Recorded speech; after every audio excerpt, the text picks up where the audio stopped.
नमस्कार दोस्तों, मैं राजेश कपूर और तथा वास्तु के इस नए एपिसोड में आपका बहुत बहुत स्वागत करता हूं। दोस्तों, ये एपिसोड हमारा जो है वो आज रहेगा कंस्ट्रक्शन और कुछ आर्किटेक्चरल क्वेरीज़ के ऊपर। लेकिन इन क्वेरीज़ को लेने से पहले मैं आपको ज़रा कुछ भाव बताना चाहता हूं। वो ये है कि वास्तु को हम लोगों ने जाना तो है लेकिन अभी पहचाना नहीं है। वास्तु एक साइंस ऐसी है जो वैदिक ज़माने से चलती आ रही है, बहुत पुरातन एक साइंस है। हम जब भी अपने घर को बनाते हैं, कुछ उसमें चेंजेस लेके आते हैं, तो वास्तु की अपडेट्स और वास्तु की टिप्स लेना भूल जाते हैं। ऐसा हम इसलिए करते हैं क्योंकि वास्तु की या तो हमारे को ज्ञान नहीं है, या फिर अगर ज्ञान है तो वो गलत है कि वास्तु शायद बहुत महंगा है या तोड़ फोड़ बहुत ज़्यादा करवा देता है। दोस्तों, ऐसा बिल्कुल भी नहीं है। हमारी ये सीरीज़ जो है वो इसी ज्ञान को ज़्यादा से ज़्यादा आप तक पहुंचाने के लिए बनी है। ये सीरीज़ के अंदर हम लोगों ने कोशिश करी है कि हम ऐसे एक्सपर्ट्स आपके पास लेके आएँ जो कंस्ट्रक्शन लाइन से हैं, जो आर्किटेक्चर लाइन से हैं या इंटीरियर्स करते हैं, जो आपके घर को संवारने, निखारने और बनाने का काम करते हैं।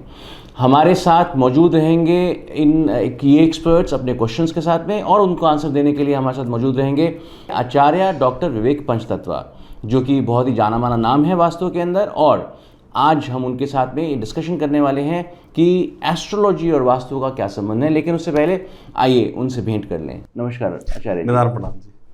आचार्य जी, जैसा कि हम लोग पिछले एपिसोड में भी डिस्कस कर चुके थे वास्तु की कुछ गहराइयों के बारे में, आज एक और पहलू है इसका जो डिस्कस करना चाहता हूँ मैं आपके साथ। वो है एस्ट्रोलॉजी और वास्तु का संबंध कितना गहरा है और कितना कारगर रहता है वो हर काम के लिए। बिल्कुल जी, आपका क्वेश्चन बिल्कुल जायज़ है। ज्योतिष का और वास्तु का आपस में बहुत गहरा संबंध है, दोनों एक साथ हाथ पकड़ के चलते हैं। उसका कारण है कि ज्योतिष एक बहुत वास्ट, बहुत बड़ी चीज़ है, बहुत गहरी चीज़ है। वास्तु हम एक छोटे से एरिया के लिए हम उसको यूज़ करते हैं। जैसे ज्योतिष में हमारे पूरे सौर मंडल की चीज़ें आती हैं, सूर्य, चंद्रमा, मंगल, बृहस्पति, ये सारे जितने भी ग्रह हैं ज्योतिष के अंदर आते हैं। और हम पृथ्वी पर रहते हैं। हम मानते हैं कि हम सेंटर हैं और हमारे चारों तरफ सारे ग्रह घूम रहे हैं, और हम भी घूम रहे हैं। सच्चाई यही है। हमें सूरज उगता हुआ प्रतीत होता है, लेकिन सूरज अपनी जगह स्टिल है। वो केवल हमारी एक प्रतीति है कि सूरज उगता है और छुपता है। सूर्य की रोशनी का जो प्रभाव है हमारे घर पे सुबह से लेकर शाम तक का, उसका इफेक्ट जो हमें मिलता है उसको चैनलाइज करने के लिए, उससे हम एनर्जीज को चैनलाइज करने के लिए हम वास्तु का प्रयोग करते हैं। अब उसी के आधार पर हमने वास्तु में भी हर एक डायरेक्शन में अलग अलग प्लेनेट को उसका लॉर्ड या उसकी गवर्नेंस दे रखी है। ऐसे ही अब किसी की ज्योतिष में कुंडली के अंदर अगर हम देखें कोई चीज़ ऐसा ग्रह खराब है, तो वो हमने पाया है अपने रिसर्च में भी, अपनी प्रैक्टिस में भी, और ये शास्त्र में भी लिखा है कि उस व्यक्ति के घर में या भवन में, चाहे वो घर हो, ऑफिस हो, उस स्थान पर कुछ ना कुछ प्रॉब्लम जरूर मिलती है। और अगर हम रेक्टिफाई कर लें दोनों को एक साथ, कि हम उस ग्रह के लिए हम कुछ रेक्टिफिकेशन ले लें, रेमेडी ले लें, और घर में उस भवन में भी अगर हम कुछ रेमेडी कर लें, तो क्या होता है, दोनों चीज़ें इकट्ठी चैनलाइज हो जाती हैं और ज़्यादा अच्छे से हमें असर देती हैं।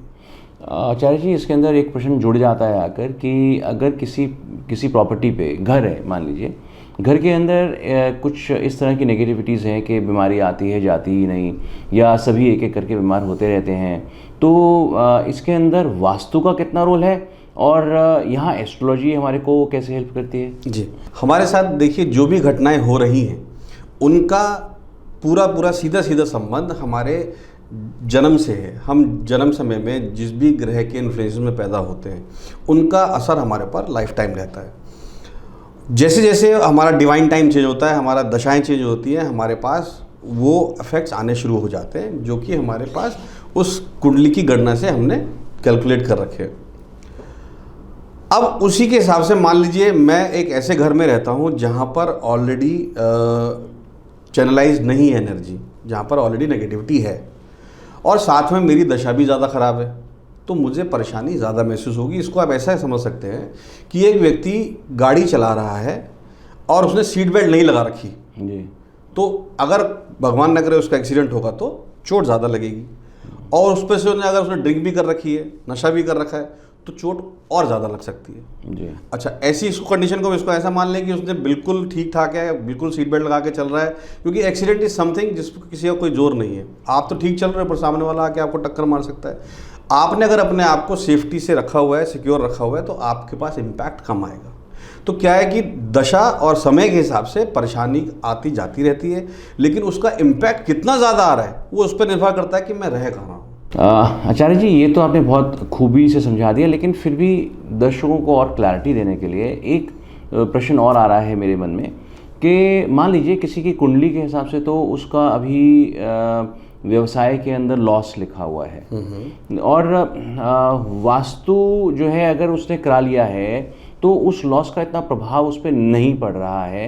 क्या ये बातें सही हैं? और अगर ये बात सही है तो एक क्वेश्चन और जोड़ देता हूँ साथ में इसके कि यदि किसी के एस्ट्रोलॉजी के अंदर, किसी के अंदर भाग्य के अंदर लॉस लिखा हुआ है, तो क्या वास्तु कराने से उसकी कम हानि हो सकती है, जैसा कि अभी आपने समझाया? बेशक। हमारे यहाँ एक कहावत है कि जब व्यक्ति की दशा और दिशा बदलती है तो उसका भाग्य बदल जाता है। अच्छा। मैं इसमें भाग्य क्या होता है थोड़ा सा जोड़ना चाहता हूँ। भाग्य होता है हमारे वो कर्म जो हमने पहले करे हुए हैं, जिसका फल हमें आज मिलने वाला है। ओके। बहुत सीधी सी बात है, पुरानी कहावत है, सबको पता है कि करनी करे तो क्यों करे और करके क्यों पछताए, पेड़ बोए बबूल के तो आम कहाँ से पाए। अब मैंने जो बोया हुआ है काटना तो मुझे वही है, लेकिन अगर मेरा समय, दशा मतलब डिवाइन टाइम कि मेरा समय किस प्रकार का चल रहा है, दिशा मतलब मैं अभी आपकी तरफ देख के बात कर रहा हूँ, लेकिन मैं अगर धर्म करके बात करना शुरू कर दूंगा तो वो हमारा कनेक्ट खत्म हो जाएगा। या मैं उधर मुँह करके बात कर रहा हूँ आपकी तरफ कर लूँ तो हमारा कनेक्ट अच्छा हो जाएगा, तो हम ज़्यादा अच्छे से किसी चीज़ को रिप्रेजेंट कर सकते हैं। दिशा का तात्पर्य ये है, जैसे ही व्यक्ति की दिशा या दशा बदलती है तो उसका समय बदल जाता है, भाग्य बदल जाता है।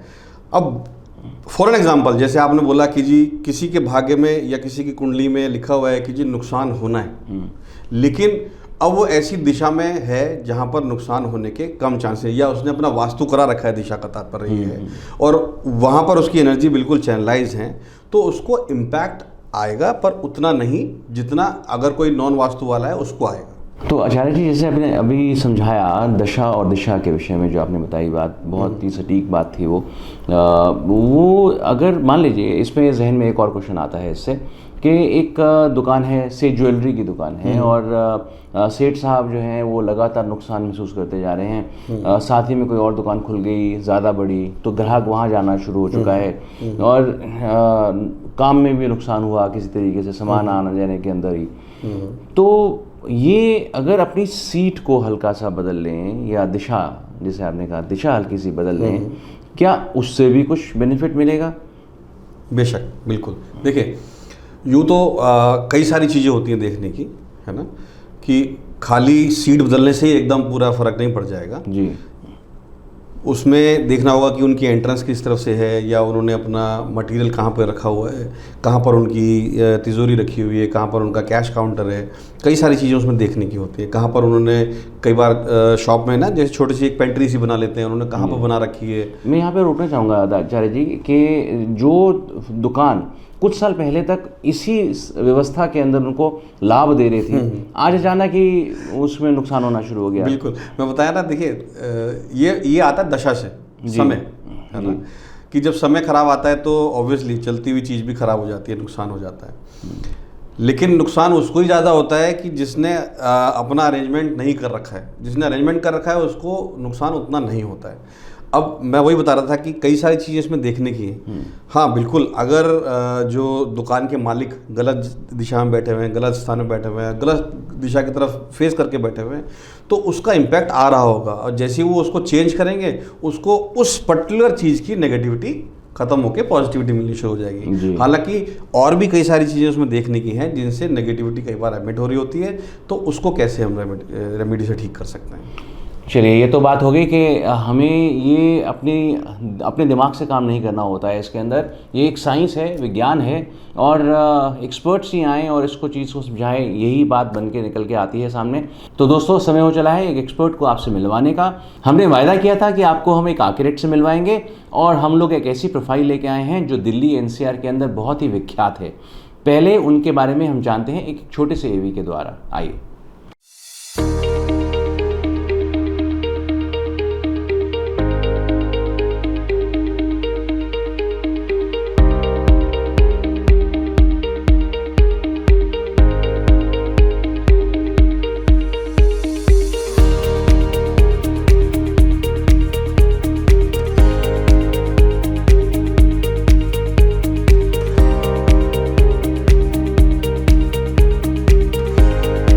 सो प्रीति अरोड़ा जी से मैं आपको मिलवाने जा रहा हूँ। प्रीति जी, आपका बहुत बहुत स्वागत है हमारे इस शो के अंदर।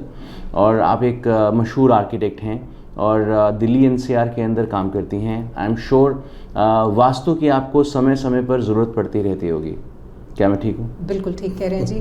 जी। आजकल आज की डेट में I think 90% of the clients who get associated with us, either for the architecture of the building or for the interiors of the building, and in fact not just architecture, we even do Acharya ji ke sath, we even do test fits before people even have to buy a property.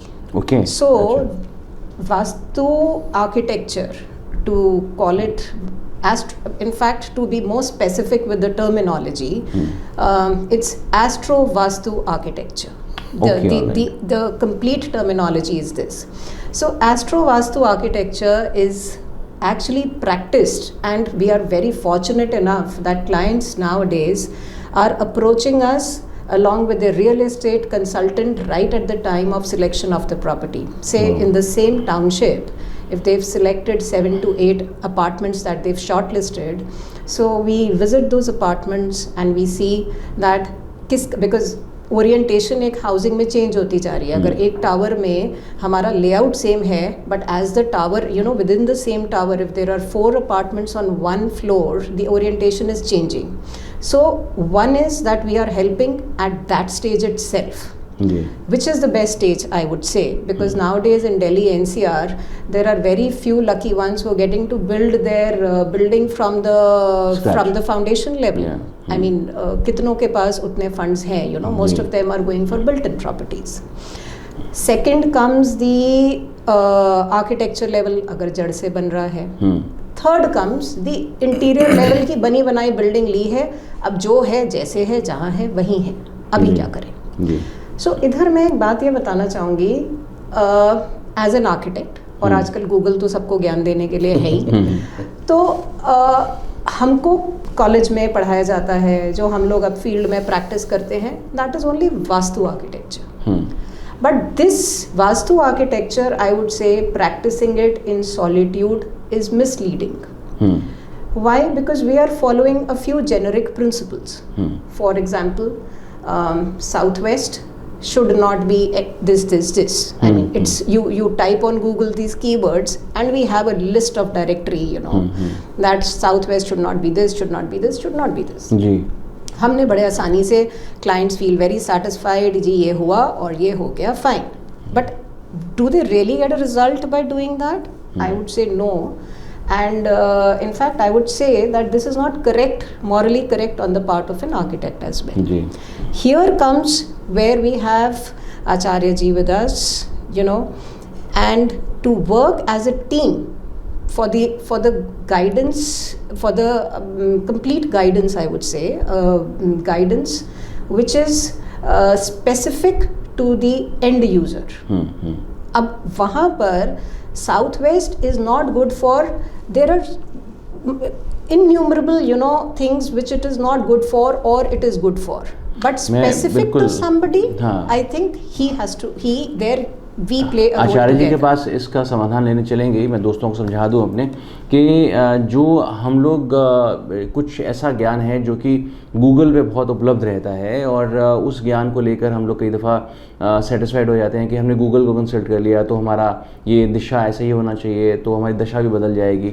Ma'am का कहने से मतलब ये है, और जब ma'am कहती हैं तो इसका मतलब ये होता है कि एक एक्सपीरियंस लेकर वो कह रही हैं, तो नज़रअंदाज करना बहुत मुश्किल हो जाता है ऐसी बात को. आचार्य जी से समाधान लेते हैं, लेकिन पहले ये जान लेते हैं कि हमारे साथ जो एक्सपर्ट बैठे हैं, जो आचार्य जी से प्रश्न करना चाहते हैं, वो कितने सक्षम हैं. सो मैम, इससे पहले कि हम आचार्य जी के पास चलें, आपका काम, आप कब से काम कर रहे हैं? आप मुझे हो गए जी 25 ईयर्स हो गए मुझे 25 काम साल करते हुए आपकी प्रैक्टिस को. हाँ जी. और इस दौरान आप कितने प्रोजेक्ट्स को कंप्लीट कर चुके हैं? Well, I think my portfolio is never complete. Even if the clients ask for it's such a hassle to complete a portfolio, because I've been working since the time जब हमारे पास Google was not you हाँ no जी। Active, और हमारे portfolios हमारे CD उसमें हम pictures shoot करके रखते थे. जी जी जी. सो पोर्टफोलियो तो कभी भी कंप्लीट नहीं हो पाता, but yes, to counter it, I have done the small to from, I mean my architecture projects range from 100 square yard land to 100 hectares of land wherein we've done townships. And I've been a very passionately oriented architect. For me, even today, if I am offered the smallest of the project, say somebody wants just their toilets or bathrooms to be done, I'm more than happy to do it. मेरे लिए जो चीज़ matter करती है सिर्फ और सिर्फ मेरी energy वहाँ पे क्लिक करनी चाहिए with the client and with the site. Wonderful. Yeah. So townships कर चुके हैं, कितने ही जगहों पे कितने ही क्लाइंट्स को उन्होंने अपना गाइडेंस दिया है. तो इनसे ज़्यादा एक्सपर्ट और कौन होगा हमारे आचार्य जी से वास्तु के विषय में कुछ पूछने वाला. सो चलिए रुक करते हैं आचार्य जी की तरफ. आचार्य जी, आपने तो प्रोफाइल समझ भी लिया और आपको ज़्यादा कुछ इनके बारे में जानने की ज़रूरत भी नहीं है क्योंकि आप काफ़ी प्रोजेक्ट्स इकट्ठे कर भी चुके हैं. सो आचार्य जी, यहाँ से बात जो मैम की आती है और जहाँ मेरे को दर्शकों तक पहुँचानी है वो बात, वो ये निकल के आती है कि जब हम लोग इतनी जगहों के ऊपर जाते हैं एक जेनरिक सा ज्ञान लेकर, तो क्या वो ज्ञान वाकई में कारगर सिद्ध हो पाता है उस जगह के लिए, और नहीं हो पाता तो उसके पीछे वास्तु के कौन कौन से कारण होते हैं? देखिए, आज के टाइम में गूगल में इसमें कोई दो राय नहीं है. आप केवल वास्तु लिखिए, आपको उसके ऊपर पूरी उसकी ज्ञान की बातें और पूरा कि जी बेसिक चीज़ें तो आपको सब मिलेगा ही मिलेगा उसके अंदर. जी नॉर्थ ईस्ट में टॉयलेट नहीं है, यहाँ पर साउथ वेस्ट में ये नहीं होना चाहिए, ऐसा वैसा जो भी सब कुछ लिखा होगा. मैं ये नहीं कहूँगा कि वो 100% गलत होता है, कुछ है सही इसीलिए वो चल भी रहा है जी. लेकिन वो 100% सही नहीं हो सकता है, क्योंकि अगर ऐसा ही होता तो फिर एक वास्तु कंसल्टेंट की आवश्यकता ही नहीं थी. आज के टाइम में आप बीमारी लिखिए कि जी सर में दर्द है, पेट में दर्द है, तो वो दवाइयाँ भी आपको गूगल पे बता देता है. लेकिन हमें एक डॉक्टर के पास जाने की आवश्यकता होती है, इसीलिए हम डॉक्टर के पास जाते हैं. वो डॉक्टर, जो डॉक्टर की एक नॉलेज है, वो डॉक्टर हिसाब से ही अपने दवाइयाँ देता है. उसी तरीके से वास्तु कंसल्टेंट जो होता है उसका काम, वो अपनी प्रैक्टिस से इतना ज़्यादा वो एम्पावर हो चुका होता है, वो साइट पे जाके समझ जाता है कि कौन सी एनर्जी कहाँ से नेगेटिविटी आ रही है जी. एक बात. दूसरी बात, अब इस चीज़ों के इंस्ट्रूमेंट्स भी आ गए हैं चेक करने के, जो इंस्ट्रूमेंट से भी पता लग जाता है कि नेगेटिविटी किस जोन से ज़्यादा आ रही है जी. तीसरी बात, कुछ चीज़ें हैं जो है गूगल पे अवेलेबल, जिसे हम कहते हैं जैसे जियोपैथिक स्ट्रेस है. कुछ चीज़ें जो हमारे ज़मीन से, सारा कुछ वास्तु ठीक है, मान लीजिए फॉर एग्जांपल आपने गूगल से पढ़ा, सब कुछ पढ़ा, सारी चीज़ें एडजस्ट कर ली, वास्तु के हिसाब से बना ली, फिर भी घर में प्रॉब्लम आ रही है. वो कहाँ से आ रही है? तो वो जियोपैथिक स्ट्रेस होता है. जियोपैथिक स्ट्रेस कई कारणों से आ सकता है. There are number of possible reasons about it, जिसमें हम वहाँ से नेगेटिव एनर्जी ज़मीन से ऊपर आ रही है. उसका कारण ये भी हो सकता है कि ज़मीन में कुछ ऐसे मटेरियल दबे हुए हैं जो नेगेटिविटी क्रिएट करते हैं. अब हुआ क्या है, क्योंकि आबादी बढ़ रही है, तेज़ी से लोग फैल रहे हैं, तो वो जहाँ जगह मिलती है, जो जगह मिलती है, वहाँ पर लोग रहना शुरू कर देते हैं. और लोगों को क्या पता कि वहाँ पर क्या है क्या नहीं. बिल्डिंग बनी हुई है, उन्होंने जगह ले ली, बात खत्म हो गई. अब खाली अगर आपने नॉर्थ ईस्ट में ठीक है टॉयलेट नहीं बनाया, या साउथ वेस्ट में आपने अपना कमरा बना लिया सोने का, या कुछ भी आपने पढ़ के बना लिया, लेकिन उसके अलावा भी और बहुत सारी चीज़ें होती हैं कि जब घर बन रहा होता है तो उस समय हमारा ड्रेनिंग सिस्टम किस तरीके से काम कर रहा है, हमारा घर का ढलान किस तरफ को जा रहा है, घर के किस तरफ से हमारे को हवा ज़्यादा आ रही है, कम आ रही है, ऐसी कई सारी चीज़ें होती हैं जो देखने की होती हैं उस पर्टिकुलर जगह. इन शॉर्ट हमारे को ये पता चला कि जो जेनरिक ज्ञान, यानी कि जिसने किसी ने ऊपरी ज्ञान आकर आपको दे दिया कि ये नॉर्थ वेस्ट में नहीं होना चाहिए और फलां जगह जो है वो आपको किचन बनानी चाहिए, तो ये ज्ञान के ऊपर एक स्टैम्प जो है वो किसी एक्सपर्ट की लगनी चाहिए. तो इसका ध्यान रखिएगा. मैम, जैसे आप तो टाउनशिप्स भी करती हैं और अभी आपने जिक्र किया कि कई दफ़ा ऐसा भी होता है कि फाउंडेशन खड़ी हो जाती है तो सेकेंड या थर्ड फ्लोर कराने के लिए भी आपके पास काम लेके आते हैं लोग. तो ऐसी जगहों पर क्या आप ये चेक करती हैं कि सेकंड फ्लोर में क्या बना हुआ था वैसा ही थर्ड फ्लोर कर दिया जाए या ग्राउंड फ्लोर कर दिया जाए, ताकि एनर्जीज जो हैं वो इन सिंक रहें? कभी ऐसा थॉट आता है? सबसे बड़ा चैलेंज अगर मैं कहूँगी वास्तु आर्किटेक्चर प्रैक्टिस करने का आता है तो हमें ये मेट्रो सिटीज़ में ही आता है, जहाँ पर we are not talking of houses, we are talking more of housing, because there are clusters एक के ऊपर एक. एंड अब सब यहाँ पर हम शायद इनकी हेल्प के बिना कुछ कर ही नहीं पाते। Okay. मान लेते हैं एक टावर है जिसमें पूरे के पूरे में नॉर्थ ईस्ट में ही टॉयलेट्स हैं और उसमें हमारे हर फ्लोर का ऑक्यूपेंट अलग है जहाँ पे हम बात कर रहे हैं, और generically north east toilet is not recommended. अब यहाँ पर we are stuck as architects, हम अपने क्लाइंट के लिए उसको ऑप्शन नहीं दे सकते कि इस टॉयलेट को हटा के यहाँ पे मंदिर बना दीजिए, नहीं तो उसको टॉयलेट के बिना वो कैसे सरवाइव करेगा, टॉयलेट कहाँ जाएगा। तो यहाँ पे मैं आचार्य जी से चाहूँगी कि वो थोड़ा सा यहाँ पे हमारे व्यूअर्स को बताएं कि किस तरीके से ये हमें ऐसी स्टेट में हेल्प करते हैं। देखिए, बिल्कुल ऐसी कंडीशंस मेरे सामने भी आती हैं जब हम प्रैक्टिस करने जाते हैं। हमने कंबाइंड जब भी विजिट्स किए हैं कि एक ही बिल्डिंग है और उसमें नीचे से ऊपर तक मान लीजिए 4 फ्लोर हैं, 5 हैं, 10 हैं, 12 हैं, पर सारे के सारे टॉयलेट्स एक ही जगह बने हैं क्योंकि वो उसी कंडीशन में बन सकते हैं और वो नॉर्थ ईस्ट एरिया है। अच्छा, जब हम बात करते हैं हाउसिंग की, फ्लैट्स की, तो ऐसा बहुत रेयर ही होता है कि पूरे घर में एक ही टॉयलेट हो। आपको गूगल पर एक नहीं 1000 रेमेडीज़ मिलेंगी कि नॉर्थ ईस्ट में टॉयलेट है, आप ये रेमेडी कर लीजिए, आराम आ जाएगा। मैं दर्शकों को बताना चाहता हूँ कि कोई भी रेमेडी नॉर्थ ईस्ट के टॉयलेट को ठीक नहीं कर सकती। पहली बात, उसको अब कैसे करना है, मैनेज कैसे करना है। अब देखना ये है कि क्या उस घर में और भी टॉयलेट्स हैं जिनको यूज़ किया जा सकता है। अगर हैं तो हम ये कहते हैं कि आप यहाँ पर मंदिर तो बना नहीं सकते, या आप वहाँ पर उसको एज अ टॉयलेट यूज़ नहीं कर सकते, WC यूज़ नहीं कर सकते, लेकिन वहाँ पर आप अपने नहाने का स्थान तो रख सकते हैं। आप एज अ क्या कहते हैं bathing room, you can use it. आप वहाँ पर जाके नहा सकते हैं। तो उस कंडीशन में हम पर्टिकुलरली उस वहाँ पर जो टॉयलेट है उस टॉयलेट शीट को वहाँ पर बंद करवा देते हैं, उसमें थोड़ा सा नमक डाल देते हैं जिससे कि वो जो वास्तु सॉल्ट है जो नेगेटिव एनर्जी को ऊपर और नीचे से ना आने दे। ऐसे ही उसके छत पे भी डालते हैं नमक थोड़ा सा, जिससे वो एनर्जीज ऊपर या नीचे से ना आ पाएँ। फिर उसको हम as a bathing room use कर सकते हैं। प्लस अब वो कहते हैं कि जी हमारे पास कोई और चारा ही नहीं है, टॉयलेट ही एक है।